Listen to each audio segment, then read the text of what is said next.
So for someone, again, I'm using younger CK because he is easy target, who yearns to do more of that. We yearns to have a more of an open mind, open heart, open hand, and then straighter spine.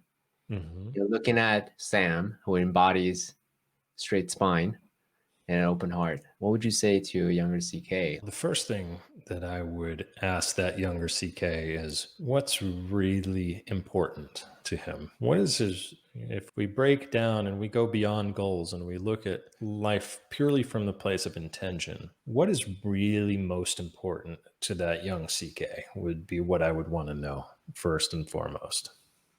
Like, what's a successful life? What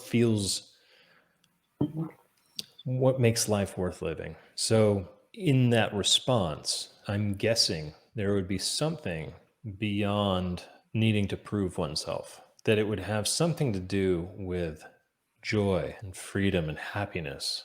And so then I would encourage that young CK to then look at what brings joy and freedom and happiness into life, and to really take a close look at it and to see whether or not it is whether the mindset or what the young CK thinks is going to bring him greater joy, fulfillment, and happiness and freedom, whether that is actually what's going to do that for young CK or not.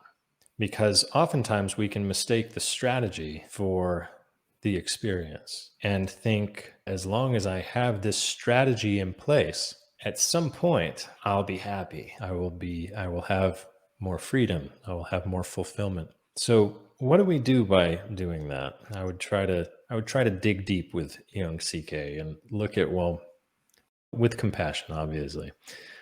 What are we actually doing by doing that? We're saying happiness is reserved for those who have been successful in their strategy to a T and shown up with the discipline to do it every day and shut off their emotions and just swallowed their feelings and just grind their way through life, and that someday happiness and fulfillment and freedom will come. Now, I would ask that young CK to actually look and see, is that actually true? Is shutting off your feelings, shutting off your emotions, and just grinding your way through every day in order to experience what you think in your mind is on the horizon somewhere, is that actually going to bring you more fulfillment?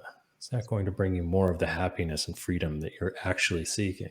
Because what I'd hope that young CK would be getting out of the conversation would be that he would then see that the patterns of thinking and behavior that are so rigid actually reinforce a rigidity. So that day of fulfillment and freedom and happiness never truly comes.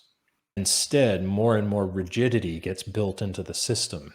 And then no matter how much money that young CK makes, no matter how much status that young CK acquires, that goal of the fulfillment and the freedom and the happiness is always out of reach. In fact, those things that were supposed to bring more happiness, freedom, and fulfillment, now that young CK can see that they actually didn't do that. So then he wonders if he's been lying to himself this entire time, or if he's been fed the wrong story, or if there's something wrong with him that he hasn't been able to experience the freedom, fulfillment, and happiness. Because everyone else on Instagram seems to get it. Because everyone else on Instagram seems to get it. Right, exactly. What's wrong with it? And in the meantime, like they say, that the neurons that fire together wire together. So what gets wired into the brain is that rigid strategy is the only way of getting to the freedom, fulfillment, and happiness. Following that rigid strategy with discipline every single day is the only way of achieving some type of hypothetical outcome of freedom, happiness, and fulfillment. And yet that's not led to that result. So then there's the conflict between that part of the brain going, wait a minute, I should have experienced some of this by now. But then it's getting hardwired in. So then the dialogue becomes, I know this is the way that I'm supposed to proceed through life to achieve freedom, happiness, and fulfillment. And the other part is going, well, bullshit, that didn't happen. And now you're just hardwired to think that the more rigid you are, the more happier you're going to be, but it doesn't happen. So then it creates all this inner conflict. That it creates all of the why didn't I get there? What happened? In the meantime, there have been all of these incredible present moments that have been missed along the way because it never was about getting to the destination. It was about being more playful and creative with the present moment experience that we're all having. Because, as cliche as it is to say, it's true. This moment right now is all that exists.